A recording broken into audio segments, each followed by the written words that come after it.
Hey guys, hopefully you're doing okay. I'm doing okay myself.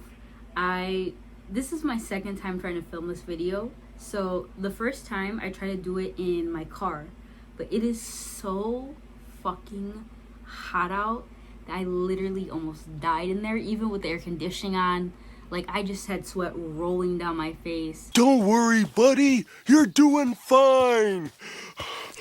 I won't let you blow this.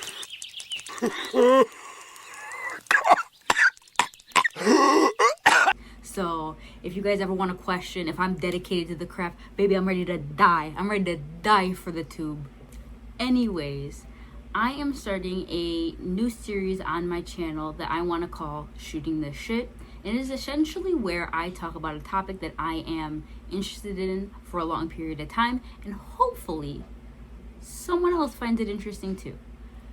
Today's topic is going to be Lolcows. And for those of you who don't know what a lolcow is someone who posts themselves online and their audience kind of takes it as cringe and tries to antagonize and rage bait them for laughs, for the lols, which is why we get the phrase lol cow, because there is an endless supply of lols that can be milked from the person. My first lolcow experience was Ash Trevino.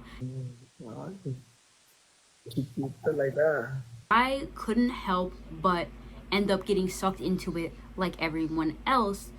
And during that point in time, I had two major feelings, which was confusion to why people were supporting this person and encouraging their shitty behavior, but as well concern for the people in her life that became side characters, like her daughter. Since Ash Trevino, there has been many lolcows since then, and I've been really able to sit with my feelings. Now, I know originally I said that this video was going to be about lolcows, but I think I want to specify more that this is more focused on the audiences of these lolcows and why they support them and do the things that they do. I have come to the conclusion that these audiences see these lolcows as subhuman, which is not a difficult point to debate at all because they are literally called lolcows.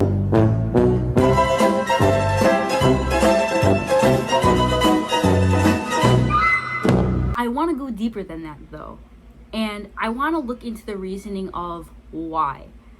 And again, like I talked about, there's been many lolcows since the Ash Trevino time, and I've begun to notice a lot of commonalities, I'll say.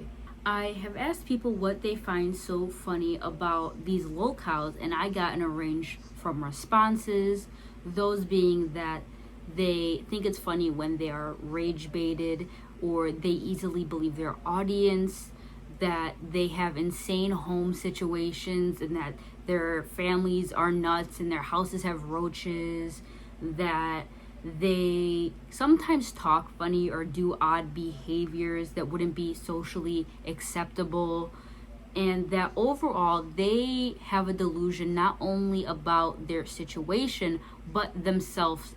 And for reference, this was not just said about one lolcow. This was said about multiple different ones. So that is showing that there is a lot of commonality between them. And if I put all the lolcows up, obviously I don't got all of them on here because there are too many, but I'll put a few on the screen. There is commonality even in just those. And the commonalities that I found is that these lolcows are usually from a lower income background, they are usually overweight, and they have some form of disability or mental illness. Now, with keeping that in mind, isn't what's happening just a form of bullying? Is what's happening not just a form of high school level bullying? I know there's going to be people who watch this video and say that it is not that serious, that's not why I was laughing at them, but let's really connect the two things together for a second. The reason that these people are rage baited and are delusional about themselves is because they have a mental illness or a disability. The reason that they talk or do things that are odd is because they have a mental illness or a disability. The reason that their families are so insane and they have roaches in their home or other crazy things like that is because they are mentally ill or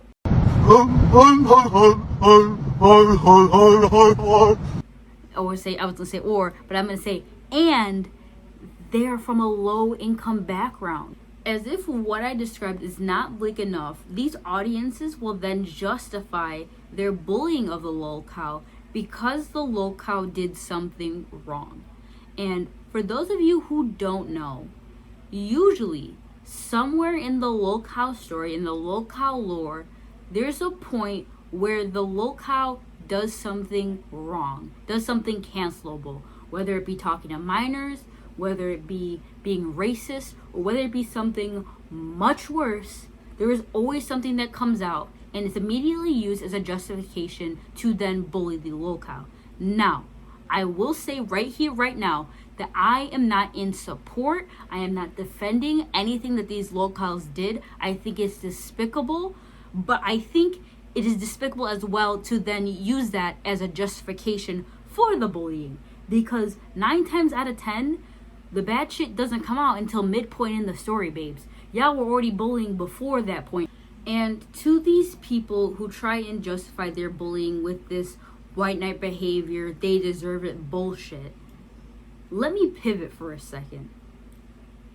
How come then you are not having the same energy for the social media influencers that do the exact same thing? An example of that would be James Charles.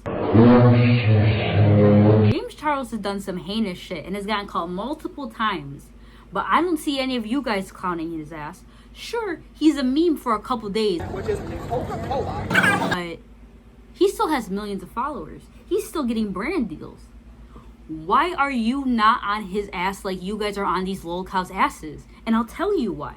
It is because you cannot necessarily punch down on influencers like James Charles, who have money, who have success, who are, I guess, conventionally attractive, who I'm gonna say mentally stable, but that's very questionable. There's nothing to punch down at.